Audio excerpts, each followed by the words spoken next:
Hello kids, हम लोग आज शुरू कर रहे हैं कक्षा 11वीं एनसीईआरटी रसायन विज्ञान का 10वां चैप्टर एस ब्लॉक के तत्व। देखिए, जितने भी तत्व पाए जाते हैं एलिमेंट्स, उनको हम लोग S block, P block, D block, F block में रखते हैं, अलग अलग ब्लॉक्स में रखते हैं। तो इनको अलग अलग ब्लॉक्स में रखने के पीछे क्या कारण है और इसके पीछे क्या नियम है, ये हमको सबसे पहले समझना है। तो देखिए, इनको हम लोग जो रखते हैं वो इनके इलेक्ट्रॉनिक विन्यास के आधार पर रखते हैं। इलेक्ट्रॉनिक विन्यास आप परमाणु संरचना में पढ़े हो, 1s², 2s², 2p6, 3s², 3p6, 3d10, ऐसा नहीं पढ़ते हैं, वही इलेक्ट्रॉनिक विन्यास। तो जब इन तत्वों का हम इलेक्ट्रॉनिक विन्यास करते हैं तो इनका अंतिम इलेक्ट्रॉन किस कक्ष में जा रहा है, उस कक्ष के आधार पे हम उसे किसी ब्लॉक में रखते हैं। जैसे मान लो अंतिम इलेक्ट्रॉन एस ब्लॉक में जा रहा है तो वो तत्व एस ब्लॉक तत्व कहलाएगा, और अगर पी ब्लॉक में जा रहा है तो पी ब्लॉक, डी में तो डी और एफ में तो एफ। तो यहाँ पर जो मैं आपको ये पीरियोडिक टेबल दिखा रहा हूँ, इसमें आप जरा ध्यान समझेंगे कि ये जो दो समूह हैं, ये दो समूह, इनको हम लोग कहते हैं एस ब्लॉक तत्व। दो समूह एस ब्लॉक तत्व में आते हैं, ठीक है। और इसमें से एक है ये hydrogen, lithium, sodium, potassium, rubidium, caesium, francium. ये पहला समूह है जो यहाँ पर एस ब्लॉक तत्व में आता है। और दूसरा समूह है जिसमें beryllium, magnesium, calcium, strontium, barium और रेडियम आता है। ये दूसरा समूह है। वैसे इस समूह में यहाँ पर जो एलिमेंट होना चाहिए था वो ये हीलियम को होना चाहिए था, क्योंकि इलेक्ट्रॉनिक विन्यास के आधार पे ये हीलियम इस जगह पे फिट बैठता है। लेकिन हमने उसको अंतिम समूह में रखा है क्योंकि हीलियम अक्री गैस है, और उस पूरे समूह में neon, argon, krypton, xenon, radon, ये पूरे अक्री गैस का समूह है, इसलिए हमने उनको उनके साथ रख दिया है। लेकिन इलेक्ट्रॉनिक विन्यास के आधार पे हीलियम को हम यहाँ पर भी रख सकते थे। वैसे जैसे कि हाइड्रोजन को हमने यहाँ पर रखा है इलेक्ट्रॉनिक विन्यास के आधार पे, लेकिन उसके जो गुण होते हैं वो इस समूह से मिलते जुलते होते हैं। फ्लोरीन, क्लोरीन, ब्रोमीन, आयोडीन, इन समूह से मिलते जुलते हैं, जिनको अपन हेलोजन समूह कहते हैं। तो हम यहाँ पर इलेक्ट्रॉनिक विन्यास के आधार पर हाइड्रोजन को यहाँ पर रखे हैं और हीलियम को उसके गुण के आधार पर वहाँ पर रखे हैं। बाकी जितने भी तत्व हैं उन सभी तत्वों को उनके इलेक्ट्रॉनिक विन्यास के आधार पे ही रखा गया है। तो जब आप इनके इलेक्ट्रॉनिक विन्यास देखते हैं, जैसे कि हाइड्रोजन है, इसका इलेक्ट्रॉनिक विन्यास होता है 1s1। क्यों? क्योंकि इसमें एक ही इलेक्ट्रॉन होता है, ठीक है। लिथियम में चूंकि 3 इलेक्ट्रॉन हैं तो ये 1s² और 2s1, ये इसका इलेक्ट्रॉनिक विन्यास है। सोडियम में 1s², 2s², 2p6, 3s1, मतलब एक एक बढ़ते जा रहा है। 1s1, 2s1, 3s1, 4s1, ऐसा टाइप का बढ़ते जाएगा, यहाँ ऊपर से नीचे जाएंगे। मतलब ये है कि इसके जो अंतिम इलेक्ट्रॉन है वो s ब्लॉक में जाते हैं और अकेला रहता है, इसलिए 1s1, 2s1, 3s1 ऐसा रहता है। जबकि आप इस समूह के तत्वों का इलेक्ट्रॉनिक विन्यास करेंगे तो इनका अंतिम इलेक्ट्रॉन भी s में ही जाता है, लेकिन वहां पर s² रहता है, 2 रहता है। जैसे बेरिलियम में 4 परमाणु हैं, 4 इलेक्ट्रॉन हैं, तो 1s² और ये 2s², ऐसा लिखा जाएगा।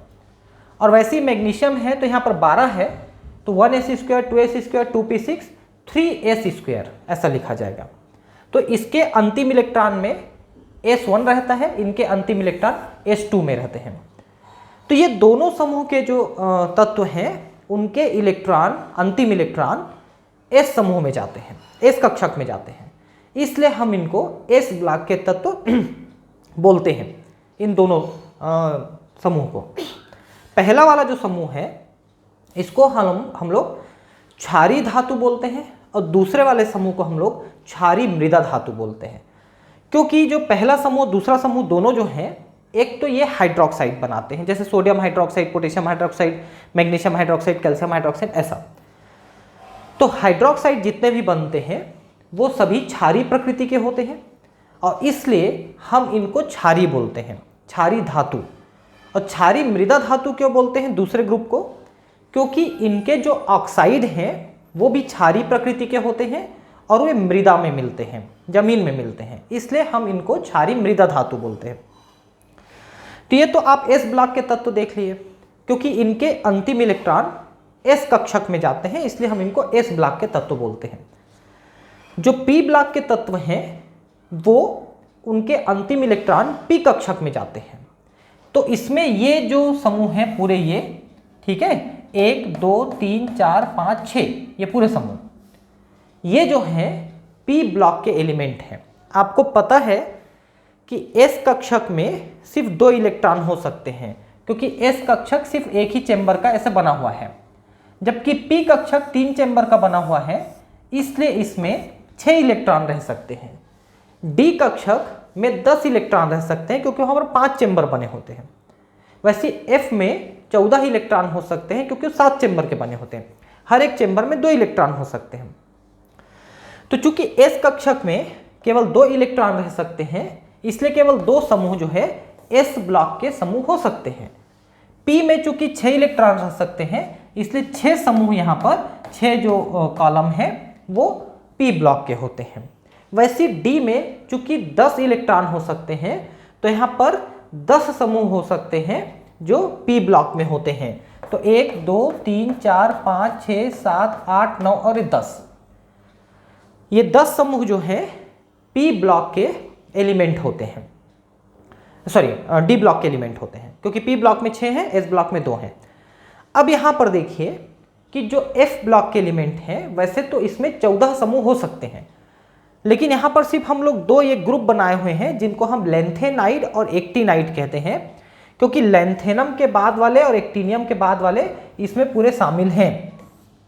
तो इनको लैंथेनाइड और एक्टिनाइड समूह के नाम से हम जानते हैं। ये दोनों एफ ब्लॉक के एलिमेंट हैं, इनके अंतिम इलेक्ट्रॉन एफ कक्षक में जाते हैं। हालांकि उसमें 14 समूह तक हो सकते हैं, लेकिन चूंकि हमारे पास जो तत्व हैं, ज्ञात तत्व हैं, उनकी लिमिटेशन है, इसलिए इसमें सिर्फ इतने ही तत्व शामिल किए गए हैं। तो कुल मिला के ये है कि अंतिम इलेक्ट्रॉन जिस कक्ष में जा रहा है उस कक्ष के हिसाब से हम उसको S block, P block, D block, F block element के नाम से जानते हैं।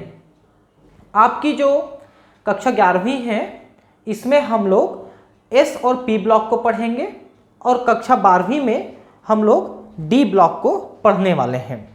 ठीक है, तो ये 2 प्रकार के ब्लॉक एलिमेंट हम लोग यहाँ पर पढ़ने वाले हैं कक्षा 11वीं में। चलिए एनसीईआरटी क्या कहता है, अब हम पढ़ना शुरू करते हैं। क्षार एवं क्षारीय मृदा धातु समूहों के प्रथम तत्व इन समूहों के अन्य तत्वों से कई गुणों में भिन्न होते हैं। पहली चीज, ये जो पहला तत्व है ये हाइड्रोजन है। हाइड्रोजन को छोड़ दीजिए, हाइड्रोजन गैसीय रूप में होता है, उसको पहला तत्व मत गिनिए। पहला तत्व आप लिथियम को गिनिए और इसमें बेरिलियम को गिनिए। ये दोनों तत्व अपने समूह के बाकी तत्वों से थोड़े भिन्न चरित्र वाले होते हैं, थोड़े से भिन्न गुण वाले होते हैं। ऐसा इसलिए होता है क्योंकि इनके जो परमाणु के आकार हैं वो छोटे साइज के हैं, उसके कारण से जो इलेक्ट्रॉन हैं नाभिक के ज्यादा पास में होते हैं और नाभिक के ज्यादा पास में होने के कारण से इलेक्ट्रॉन नाभिक से ज्यादा आकर्षण बल से जुड़े होते हैं और इसके कारण से ये आसानी से इलेक्ट्रॉन का त्याग नहीं करते हैं। जबकि इन समूहों के तत्वों के जो सबसे बड़ी विशेषता है कि ये 1 इलेक्ट्रॉन या 2 इलेक्ट्रॉन का आसानी से त्याग करते हैं।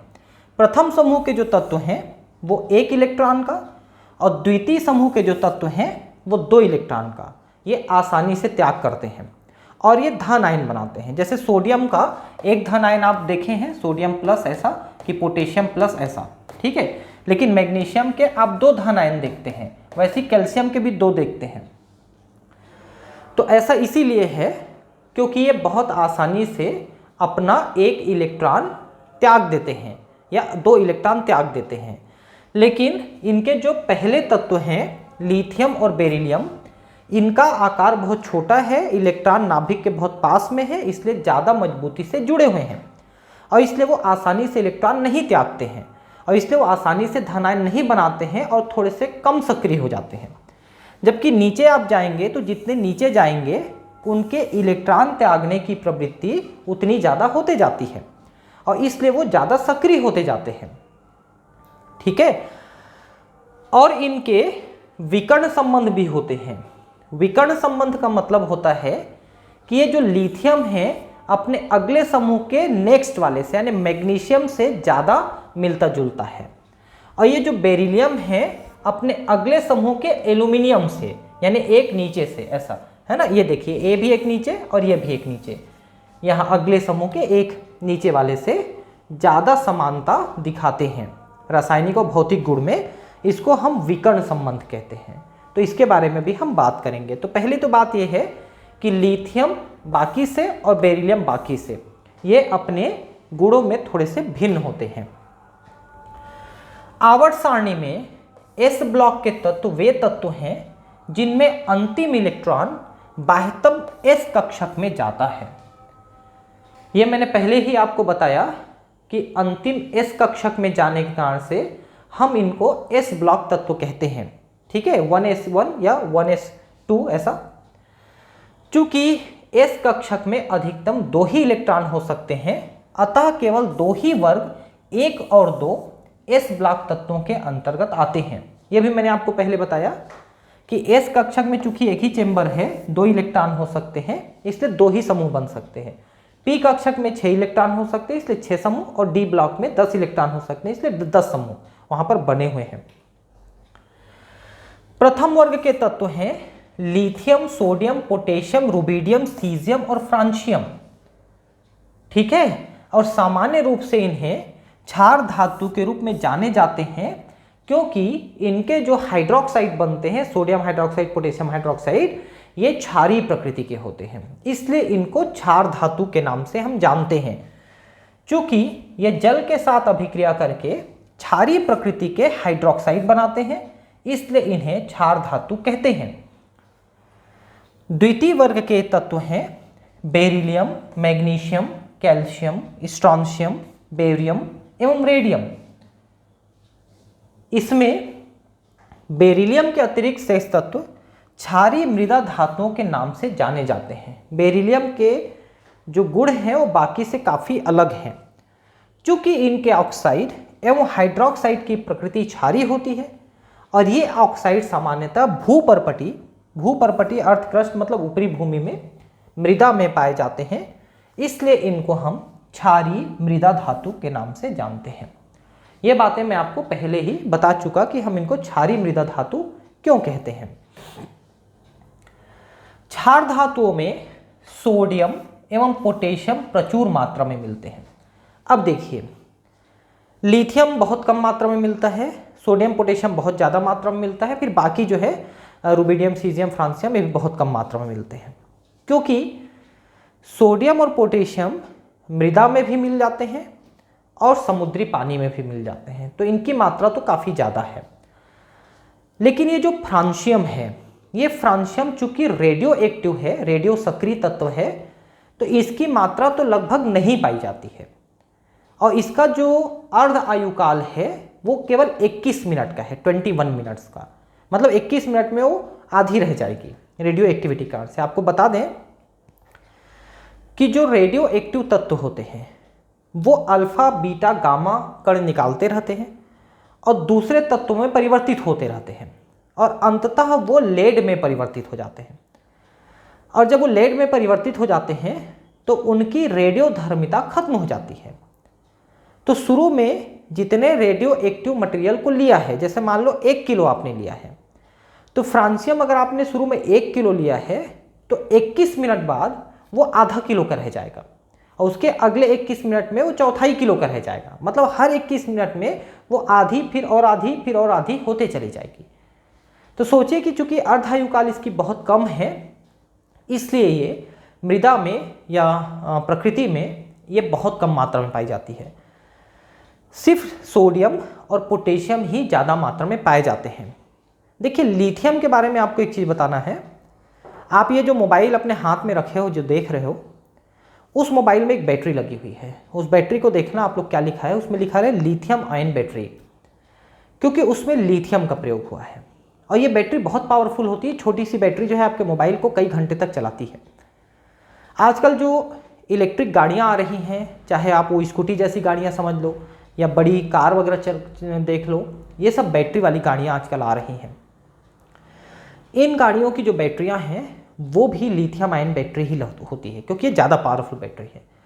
लेकिन चूंकि लिथियम जो है प्रकृति में कम मात्रा में पाई जाती है, इसलिए ये बैटरी बहुत महंगी पड़ती है। आपकी ये जो मोबाइल में लगी हुई बैटरी है यही 500, 700, 1000 रुपये तक की आती है ना, और ज़्यादा महंगी भी आती है जो महंगी मोबाइल होती हैं। जो गाड़ियाँ होती हैं स्कूटी वगैरह, उसकी बैटरी 20,000 रुपये की आती है ना। और जो कार होती है वो 10 लाख रुपए की कार होती है ना, उसमें 6-7 लाख रुपए की तो केवल बैटरी ही लगी होती है।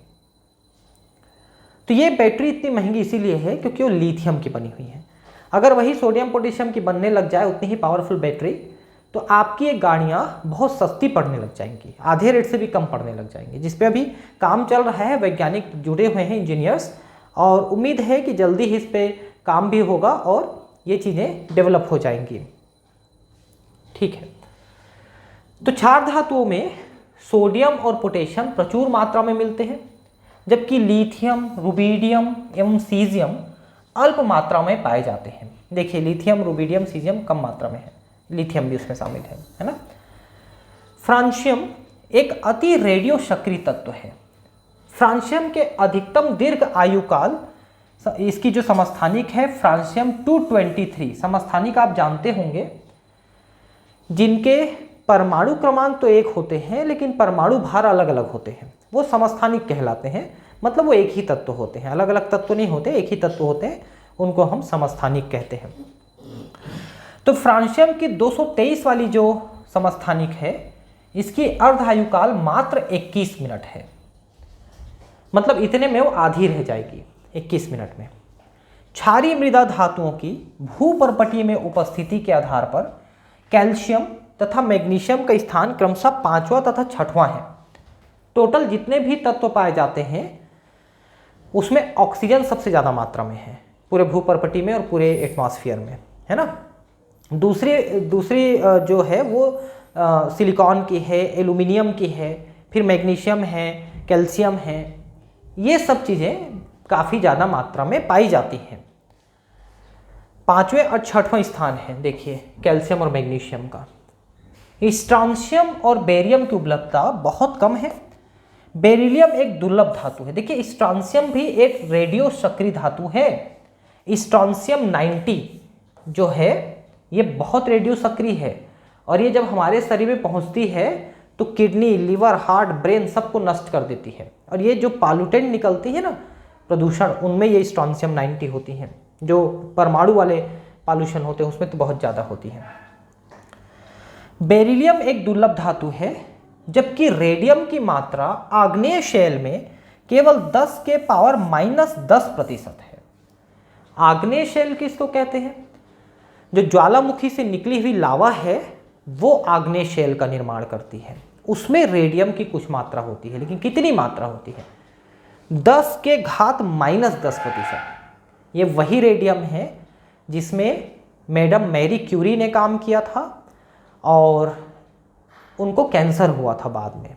ठीक है, 2 बार वो नोबेल प्राइज की विजेता रही हैं, इतना ज़्यादा उन्होंने काम किया था। क्षार धातुओं का सामान्य इलेक्ट्रॉनिक विन्यास उत्कृष्ट गैस के बाद NS1 तथा क्षारीय मृदा धातु का विन्यास उत्कृष्ट गैस के बाद NS2 है। देखिए अब ये हमने उत्कृष्ट गैस NS1 या उत्कृष्ट गैस NS2 क्यों लिखा है, इसको आप थोड़ा समझेंगे। देखिए जैसे ये उत्कृष्ट गैस है helium, नियान, argon, krypton, xenon, radon, ये हैं। ठीक है, हीलियम को देखिए, हीलियम का इलेक्ट्रॉनिक विन्यास होता है 1s²। ठीक, अब लिथियम का इलेक्ट्रॉनिक विन्यास क्या हो गया? 1s² 2s1। ठीक, ये लिथियम का हुआ। अब अगर हम ये लिखना चाहें कि लिथियम का इलेक्ट्रॉनिक विन्यास हीलियम से कुछ संबंधित है, तो देखिए हीलियम का है 1s², और लिथियम के में भी 1s² है, इसलिए हम लिथियम में लिख सकते हैं कि हीलियम और उसके बाद 2s1 है, ऐसा लिख दें अगर, तो ये इलेक्ट्रॉनिक विन्यास लिथियम का करेक्ट हो जाएगा, क्योंकि हीलियम का है 1s² और लिथियम का है 1s² 2s1, तो ये 1s² की जगह हीलियम लिख दिया, तो ये हो गया हीलियम 2s1। ऐसा आगे देखते हैं अपन, जैसे सोडियम, आप देखिए सोडियम में 11 है और नियान में 10 है, तो नियान का कैसा होगा?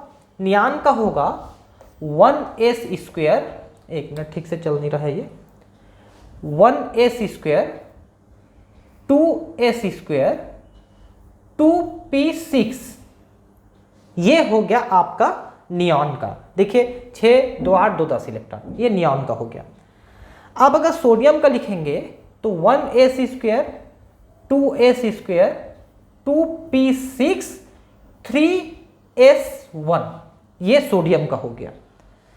तो अब आप देखिए कि ये नियॉन का यहां तक और सोडियम का यहां तक एक जैसा है। देखिए, तो हम अगर इसमें ऐसा लिख दें कि नियॉन है और इसके बाद फिर 3s1 है, ऐसा लिख दें, तो ये सोडियम का इलेक्ट्रॉनिक विन्यास हो जाएगा। देखिए, इसलिए हमने वहां पर लिखा है कि उत्कृष्ट गैस और उसके बाद कोई भी नंबर रख के s1, ऐसा रहेगा। ये इस समूह का इलेक्ट्रॉनिक विन्यास ऐसा रहेगा। ठीक है, इस समूह में भी वैसे ही रहेगा। जैसे कि मान लो मैग्नीशियम का 12 लिखना चाहते हो, तो नियॉन लिख दीजिए 1s², 2s², 2p6, ये नियॉन हो गया। ठीक है, उसके बाद 3s², ये मैग्नीशियम है, तो टोटल हो गया नियॉन और उसके बाद हो गया 3s², ये मैग्नीशियम हो गया। ठीक है, तो मैग्नीशियम का इसके पहले वाले यानी कि नियॉन के समतुल्य में 3s² है। कैल्शियम का लिखना चाहेंगे तो इसके पहले वाला जो आर्गन है इसका लिखना पड़ेगा और उसके बाद फिर आपको 4s² लिखना पड़ेगा, ऐसा है। फिर इसमें 5s², 6s², 7s², ऐसा लिखते चले जाए। मतलब कि जिसका लिखना है उसके ठीक ऊपर वाले के लिख करके आप एक नंबर डाल के s1 या s2 आप लिखेंगे, इसका या इसका, ऐसा है। तो इसलिए हमने इसके इलेक्ट्रॉनिक विन्यास में इस चीज को लिखा कि उत्कृष्ट गैस के बाद NS1 या उत्कृष्ट गैस के बाद NS2 रहेगा, क्षारीय धातु का और क्षारीय मृदा धातु का, ऐसा हमने यहाँ पर लिखा है। लिथियम एवं बेरिलियम जो क्रमशः वर्ग 1 व वर्ग 2 के प्रथम तत्व हैं। हालांकि वर्ग 1 में प्रथम तत्व हाइड्रोजन है, लेकिन वो गैसीय प्रकृति का है और अधातुई प्रकृति का है, इसलिए हम उसको इसके प्रथम तत्व के रूप में नहीं मानते हैं, भले ही वो इलेक्ट्रॉनिक विन्यास के रूप में प्रथम तत्व है। तो हम पहला तत्व मानते हैं लिथियम को, और वैसे ही दूसरे वाले में प्रथम तत्व है बेरिलियम। हालांकि वहां पर भी आप हीलियम लिख सकते थे पहले, लेकिन उसको भी हमने नहीं लिखा है। तो लिथियम और बेरिलियम ये पहले और दूसरे समूह के पहले तत्व हैं, पहले तत्व। ठीक है, ये आप देख सकते हैं, एक बार फिर से दिखा देता हूं। ये देखिए, ये पहला तत्व है और ये पहला तत्व है, ऐसा हम मान लेते हैं, क्योंकि इसको ये चूंकि अधातुई प्रकृति का है इसलिए हम उसे पहला तत्व नहीं मानते हैं। ठीक है,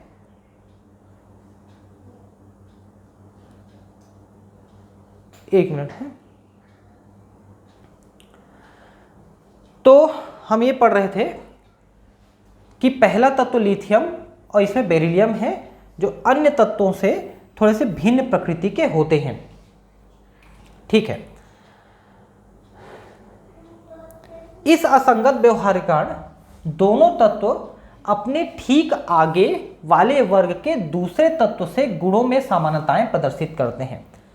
मैंने अभी आपको एक विकर्ण संबंध के बारे में बताया था कि विकर्ण संबंध का मतलब है कि अपने अगले समूह के ठीक नीचे वाले से, जैसे कि जो लिथियम है वो मैग्नीशियम के साथ और बेरिलियम जो है एल्यूमिनियम के साथ एक संबंध दिखाता है, जिसको हम विकर्ण संबंध कहते हैं। जिसमें वो गुणों में काफ़ी कुछ समानताएं दिखाती हैं, उसी को विकर्ण संबंध कहते हैं। लिथियम के बहुत से गुण मैग्नीशियम के साथ तथा बेरिलियम के बहुत से गुण एल्यूमिनियम के गुणों के समान हैं। इस प्रकार की विकर्ण समानताएं आवर्त सारणी में विकर्ण संबंध या डायगोनल रिलेशनशिप के रूप में संदर्भित की जाती हैं, जानी जाती हैं। ठीक है, उनके बहुत सारे गुण उनसे मिलते हैं। तत्वों के आयनिक आकार या उनके आवेश बटा त्रिज्या अनुपात का समान होना ही विकर्ण संबंध का मुख्य आधार है। देखिए, आयनिक आकार का मतलब होता है कि जब वो इलेक्ट्रॉन त्याग देते हैं और धन आयन बना लेते हैं या ऋण आयन बना लेते हैं, तो उन आयन की त्रिज्या कितनी है। क्योंकि धन आयन की त्रिज्या कम हो जाती है और ऋण आयन की त्रिज्या थोड़ी बढ़ जाती है, तो इन धन आयन और ऋण आयन की त्रिज्याएं कितनी हैं, उसके आधार पे हम ये विकर्ण संबंध दिखाते हैं कि दोनों की त्रिज्याएं लगभग समान हैं। दूसरा कि आवेश त्रिज्या अनुपात कितनी है, मतलब उनकी आवेश धन आयन एक है या दो है और त्रिज्या कितनी है। जैसे एक धन आवेश और त्रिज्या और दूसरी की भी एक धन आवेश और त्रिज्या, इन दोनों का जो मान रहेगा वो एक समान रहेगा। ये इस विकर्ण संबंध का मुख्य आधार है। एकल संयोजी सोडियम तथा पोटेशियम आयन एवं द्विसंयोजी मैग्नीशियम और कैल्शियम आयन जैव तरलों में बहुतायत में पाए जाते हैं। अब ये एकल संयोजी और द्विसंयोजी का क्या मतलब है। देखिए, जब आप देखेंगे तो पहला वाला जो समूह है लिथियम, सोडियम, पोटेशियम, रुबिडियम, इनके सिर्फ एक धन आयन बनते हैं। जैसे सोडियम का एक धन आयन है, पोटेशियम का एक धन आयन है। ठीक है, क्यों? क्योंकि ये एक इलेक्ट्रॉन का त्याग करते हैं। इनके अंतिम कक्ष में एक इलेक्ट्रॉन होते हैं, उसको त्याग देते हैं तो उसके अंदर वाला जो कक्ष है वो पूर्ण रूप से भरा होता है, तो वो स्थायित्व प्राप्त कर लेते हैं। तो ये अंतिम कक्ष के एक इलेक्ट्रॉन को त्यागते हैं, इसलिए एक धन आयन बनाते हैं, इसलिए एकल संयोजी हैं, एक बंध बनाते हैं। जबकि जो दूसरे समूह के तत्व हैं जिसमें बेरिलियम, कैल्शियम, मैग्नीशियम ये सब आते हैं, उनके अंतिम कक्ष में दो इलेक्ट्रॉन होते हैं और अगर ये दो इलेक्ट्रॉन को त्याग देते हैं तो उनके अंदर वाला जो कक्ष है वो पूर्णतः भरा होता है, जो स्थायित्व प्राप्त कर लेती है। इसलिए ये अपने अंतिम कक्ष के दो इलेक्ट्रॉन को त्याग करके स्थायित्व प्राप्त करने के लिए दो धन आयन बनाते हैं। जैसे कि कैल्शियम में दो धन आयन है और मैग्नीशियम में भी दो धन आयन है ना, इस तरह से। तो दो धन आयन बनाने के लिए ये दो इलेक्ट्रॉन को त्यागते हैं और दो इलेक्ट्रॉन को ग्रहण करके कोई दूसरा इनके साथ बंध बनाता है। आपको बता दें कि एक तत्व इलेक्ट्रॉन त्याग रहा है तो दूसरा तत्व इलेक्ट्रॉन ग्रहण करता है, तो दोनों के बीच में एक बंध बनेगा। जैसे सोडियम एक इलेक्ट्रॉन त्यागेगा और क्लोरीन एक इलेक्ट्रॉन ग्रहण करेगा तो दोनों के बीच में एक बंध बनेगा। दो इलेक्ट्रॉन त्यागेंगे तो दो बंध बनेंगे, तीन इलेक्ट्रॉन त्यागेंगे तो तीन बंध बनेंगे। तो उतने संयोजन कर रहे हैं, उतने बंध बनाने का काम कर रहे हैं, तो उन्हें हम कहते हैं एकल संयोजी या द्विसंयोजी। ठीक है, अब इसमें यह लिखा है कि सोडियम और पोटेशियम तथा मैग्नीशियम और कैल्शियम जैव तरलों में बहुतायत में पाए जाते हैं। जैव तरल का मतलब होता है जो जीव हैं, पादप हैं, प्राणी हैं, जंतु हैं, उनके शरीर में जो तरल पदार्थ होता है, जो द्रव पदार्थ होते हैं, उनमें ये काफ़ी अधिक मात्रा में पाए जाते हैं। जैसे हमारे में रक्त होता है, हमारे रक्त में सोडियम है, पोटेशियम है, मैग्नीशियम है, कैल्शियम है, फॉस्फेट है, बाइकार्बोनेट है, क्लोराइड है, ये बहुत मात्रा में पाए जाते हैं। ठीक है, तो इनकी उपस्थिति से दो चीज़ें होती हैं। एक तो धन आयन और ऋण आयन का बैलेंस बराबर बना रहता है, जिससे हमारे रक्त की एक निश्चित परासरण दाब बनी होती है, जिससे वो निश्चित मात्रा में जल को अवशोषित करके रखती है। और दूसरे की हमारे शरीर के जो प्रमुख क्रियाएं हैं, जैसे कि ये जो हमारी तंत्रिका संचालन है ये हो रही है ना, पेशियों में संकुचन शिथिलन हो रही, ये हो रही है, बहुत सारी चीज़ें इन तत्वों के उपस्थिति में होती हैं। ठीक है, ये आयन जैविक क्रियाओं जैसे आयन का संतुलन, मेंटेनेंस ऑफ आयन बैलेंस, हमारे शरीर में धन आयन और ऋण आयन का एक बैलेंस होना जरूरी है, जिसको अपन कैटायन एनायन बैलेंस कहते हैं। धन आयन को कैटायन कहते हैं, ऋण आयन को एनायन कहते हैं। तो इन दोनों का बैलेंस होना जरूरी है। जैसे धन आयन में आपका सोडियम है, पोटेशियम है, कैल्शियम है, ये धन आयन है। ऋण आयन में आपका क्लोराइड होता है, फॉस्फेट है, बाइकार्बोनेट है, ये ऋण आयन होते हैं। तो इन धन आयन और ऋण आयन के बीच में एक बैलेंस का होना जरूरी है। अगर ये बैलेंस बिगड़ जाएगा तो शरीर का संचालन और परासरण दाब बिगड़ जाएगा। ठीक है। और क्या करता है, सिरा आवेग संचरण, नर्व इंपल्स कंडक्शन। एक्चुअली इसको सिरा ना बोल करके इसको तंत्रिका बोलना था। ये क्या चीज होती है, जैसे मान लो आपने यहां पर ऐसे स्पर्श किया, तो ये जो टच किया आपने, इसका आवेग ब्रेन तक पहुंचा, हमको ब्रेन में महसूस हुआ। तो इस आवेग की इस सूचना को कौन लेके गया, इसको तंत्रिकाएं लेके गई।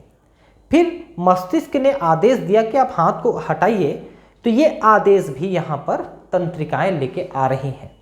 तो तंत्रिकाएं जो आवेग को और संदेश को लाती ले जाती हैं, इनको हम कहते हैं आवेग का संचरण। अगर आप बायोलॉजी पढ़ते हो, कक्षा 11वीं का जो 21वां चैप्टर है, तंत्रिका और समन्वय, उसमें मैंने आपको तंत्रिका कोशिकाओं का जो संचरण कार्य है उसको मैंने बहुत डिटेल आपको बताया है। तो अगर उसमें से आप पढ़ लें तो आपको काफ़ी मदद मिलेगी। तो इस कार्य में, ये सब जो कार्य हैं, इनमें सोडियम, पोटेशियम, इनका बड़ा योगदान रहता है। इसके अलावा जो कैल्शियम आयन है ना, ये कैल्शियम आयन हमारे ये जो पेशियां हैं इनके संचालन में, और जब कहीं चोट लग जाती है, रक्तस्राव होने लगता है, तो रक्त के स्कंदन करने के लिए भी कैल्शियम आयन की मदद मिलती है। जो मैग्नीशियम आयन है, ये पौधों में क्लोरोफिल का निर्माण करते हैं, क्लोरोफिल का संश्लेषण करते हैं। ठीक है। अब है वर्ग 1 के तत्व यानी क्षार धातुएं। तो lithium, sodium, potassium, rubidium, caesium, francium, ये वर्ग 1 के तत्व हैं। क्षार धातुओं के रासायनिक तथा भौतिक गुणों में परमाणु क्रमांक के साथ एक नियमित प्रवृत्ति पाई जाती है। मतलब ऊपर से नीचे जैसे जैसे आप जाते हैं, उनकी जो रासायनिक और भौतिक गुण हैं उनमें कुछ परिवर्तन देखने को मिलते हैं। और ये परिवर्तन इसलिए देखने को मिलते हैं क्योंकि इन परमाणुओं का आकार बढ़ता जाता है और इनके इलेक्ट्रॉन दूर होते जाते हैं नाभिक से। तो इलेक्ट्रॉन का अपने नाभिक से जो आकर्षण बल होता है वो कम होता जाता है। तो ये इलेक्ट्रॉन आसानी से परमाणु को छोड़ के बाहर निकल सकते हैं, परमाणु को त्याग सकते हैं और बाहर निकल जाते हैं, तो धन आयन बनाते हैं। तो जो तत्व जितना आसानी से इलेक्ट्रॉन त्याग सकता है या ग्रहण कर सकता है, वो उतनी ज़्यादा क्रियाशील होती है। तो ये तत्व आसानी से इलेक्ट्रॉन त्यागते हैं, ऊपर से नीचे जाने पर ये ज़्यादा आसानी से त्याग रहे हैं, इससे ज़्यादा क्रियाशील होते जाते हैं ये। इन तत्वों के परमाणुवी, भौतिक तथा रासायनिक गुणों का विवेचन यहाँ किया जा रहा है। तो अब सबसे पहले आप इलेक्ट्रॉनिक विन्यास देखिए। ठीक है। तो ये जरा चार्ट देखिए। ये प्रथम समूह lithium, sodium, potassium, rubidium, caesium, francium का इलेक्ट्रॉनिक विन्यास है। तो लिथियम में चूंकि 3 इलेक्ट्रॉन होते हैं, तो इनका इलेक्ट्रॉनिक विन्यास हुआ 1s2 2s1। ठीक है। 2 इलेक्ट्रॉन ये चले गए, 1 इलेक्ट्रॉन ये, तो अंतिम में देखिए s1 है।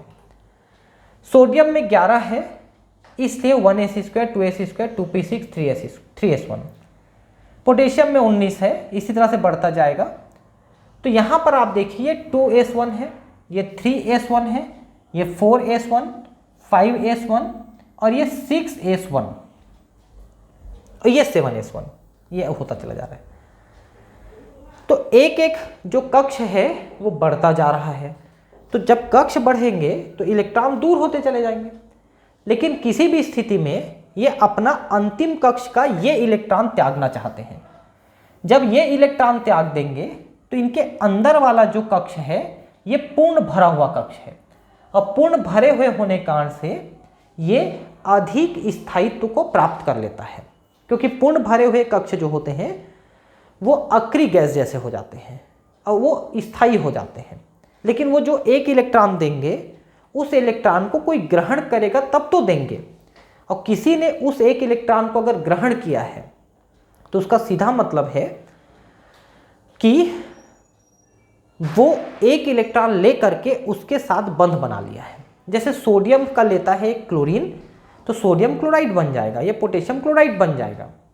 यही कारण है कि क्षारीय धातु और क्षारीय मृदा धातु भी ये प्रकृति में आपको मुक्त रूप में नहीं मिलेंगे, ये किसी कंपाउंड के रूप में मिलेंगे, किसी लवण के रूप में मिलेंगे, और उससे कोई ना कोई ऐसा दूसरा तत्व आपको जुड़ा हुआ मिलेगा।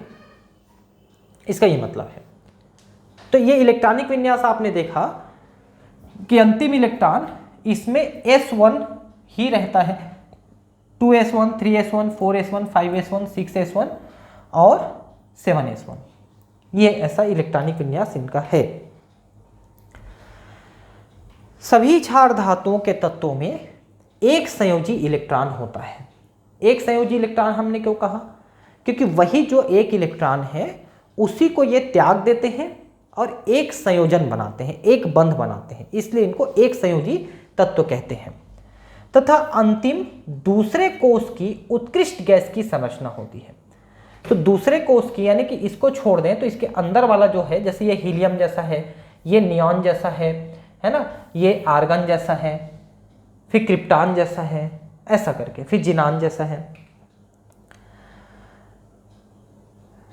इन तत्वों के बाह्यतम कोष में उपस्थित s इलेक्ट्रॉन को आसानी से त्यागने कारण ये अत्यधिक धन विद्युतीय तत्व एक संयोजी आयन M+ देते हैं, जैसे सोडियम प्लस, पोटेशियम प्लस।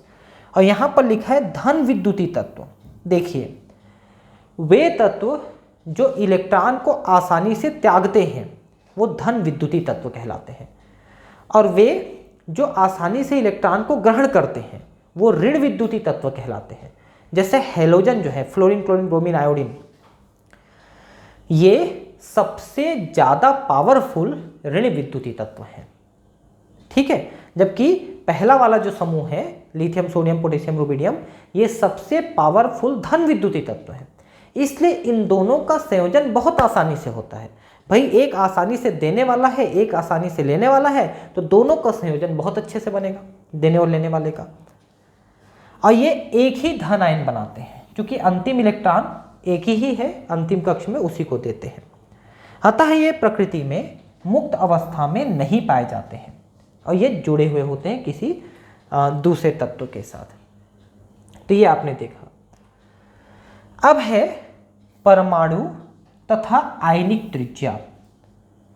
तो ध्यान रखेंगे कि जब कोई तत्व इलेक्ट्रॉन दे देता है तो उसकी आयनिक त्रिज्या कम हो जाती है।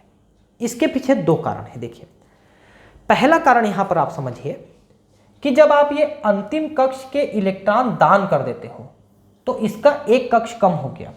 ये देखिए, ये 1s² है, 2s, तो 2s कम हो गया तो 2 कम हो गया, एक ही रह गया। यहाँ पर 2 है और ये तीसरा वाला आपने दे दिया, यहाँ पर 3 है, चौथा वाला दे दिया।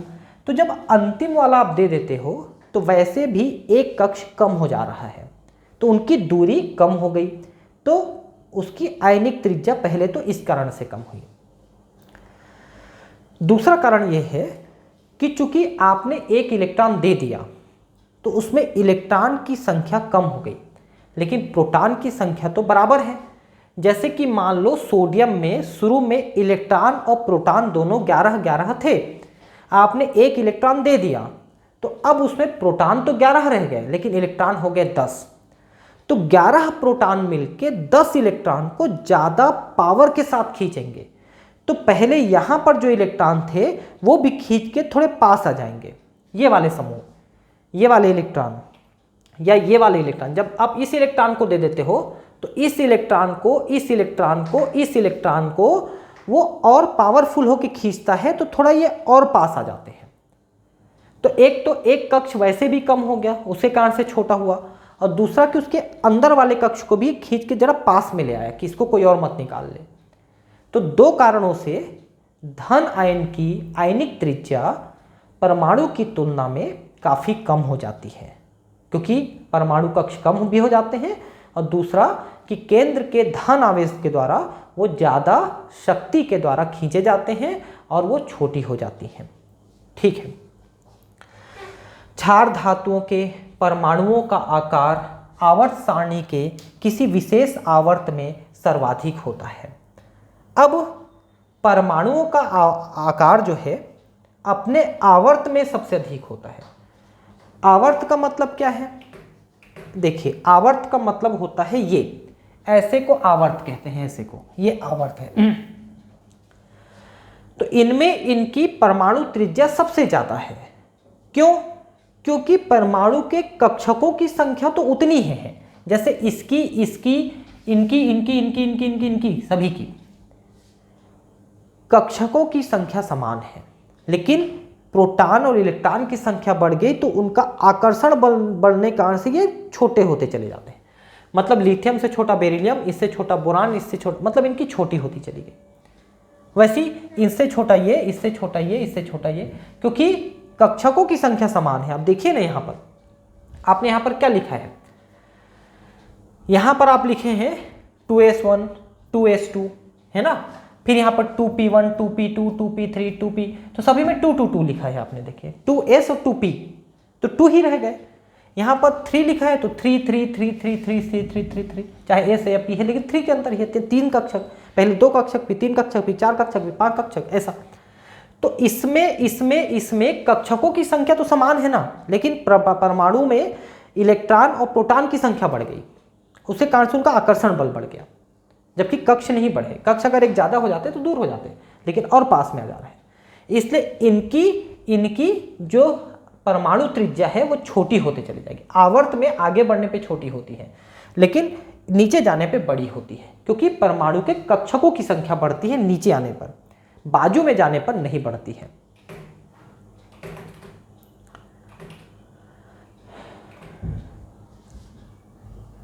परमाणु क्रमांक में वृद्धि होने के साथ साथ परमाणु का आकार बढ़ता जाता है। एक संयोजी आयन M+ का आकार उसके जनक परमाणु के आकार की तुलना में कम हो जाती है, क्योंकि जब आप इलेक्ट्रॉन निकाल देते हैं तो कक्षकों की संख्या कम हो जा रही है और आकर्षण बल और बढ़ जा रहा है।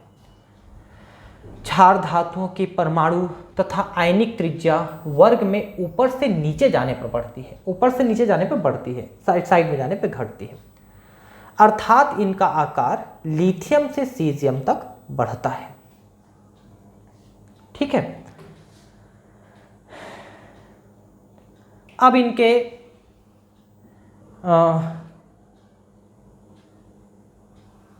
बाकी जो गुण हैं हम लोग नेक्स्ट क्लास में पढ़ेंगे। Thank you, bye.